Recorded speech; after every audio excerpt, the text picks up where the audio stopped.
Bonjour à tous et bienvenue dans cette nouvelle vidéo de Bestioles et compagnie. Alors dans cette vidéo, je vous propose de découvrir comment on peut sexer un orthoptère. Alors sexer, ça veut dire savoir si on a affaire à une femelle ou un mâle. Alors d'abord, à quoi ça sert?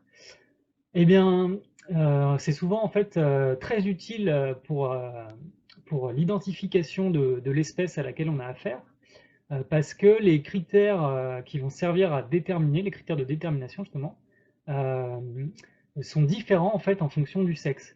Euh, donc si on a affaire à un mâle, on ne va pas forcément regarder la même chose que si on a affaire à une femelle.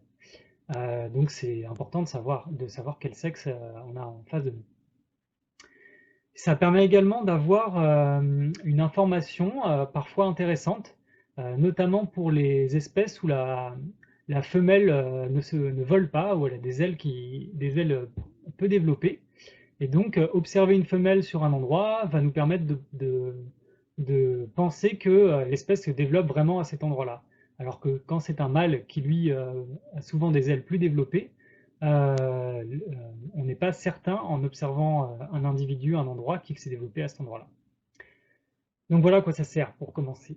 Alors, avant de rentrer dans le vif du sujet, le b.a.-ba à maîtriser pour savoir ce qu'il faut regarder, c'est de savoir que chez les orthoptères, et puis chez la plupart des insectes, chez tous les insectes même, ce sont les femelles qui pondent les œufs. Et donc pour ce faire, elles ont un instrument spécifique qu'on appelle l'ovipositeur. Et en fait, qui ressemble souvent... alors chez les ancifères, en fait, ça ressemble à une longue dague, enfin une plus ou moins longue dague, qui peut être droite, courbée, courte et très courbée, souvent dentée au bout, parfois lisse, et donc qui sert à insérer les œufs dans le support de la ponte. Alors c'est souvent dans le sol ou dans la végétation, dans les tissus végétaux, par exemple dans la tige d'une plante. Et donc, vu qu'elles pondent des œufs, elles doivent produire ces œufs, et donc elles sont souvent plus grosses que les mâles. Alors à l'inverse, donc les mâles, eux, c'est souvent eux qui vont attirer les femelles en chantant. Donc pour les orthoptères, on parle de stridulation. Donc les mâles sont en général plus petits que les femelles, et ils ont des ailes plus développées, donc pour chanter notamment, mais aussi c'est souvent les mâles qui se dispersent le plus, donc ils ont les ailes les plus développées pour se déplacer plus facilement. Alors les mâles, vu qu'ils ne pondent pas d'œufs, ils n'ont pas d'ovipositeur comme les femelles, mais ils ont quand même un appareil pour se reproduire et qui est en fait situé au bout de l'abdomen.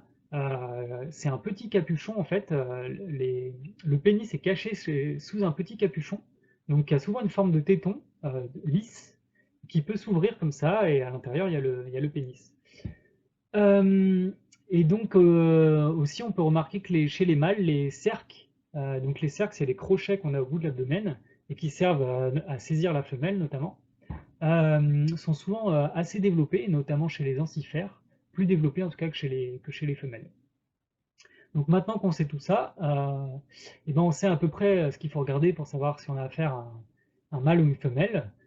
Donc on peut regarder la taille, les femelles sont un peu plus grosses que les mâles, le développement des ailes, les mâles ont en général des ailes plus longues que les femelles, et surtout ce qu'il faut regarder en priorité, c'est les appendices génitaux, donc c'est l'extrémité de l'abdomen, donc à savoir si on a un ovipositeur, donc soit une longue dague, soit des petites valves chez les cellifères, euh, qui servent à insérer les œufs, soit un capuchon tout lisse chez les cellifères, et sinon des cerques très développés chez les ancifères. Alors dans la prochaine vidéo, on verra un peu plus en images comment reconnaître les mâles des femelles.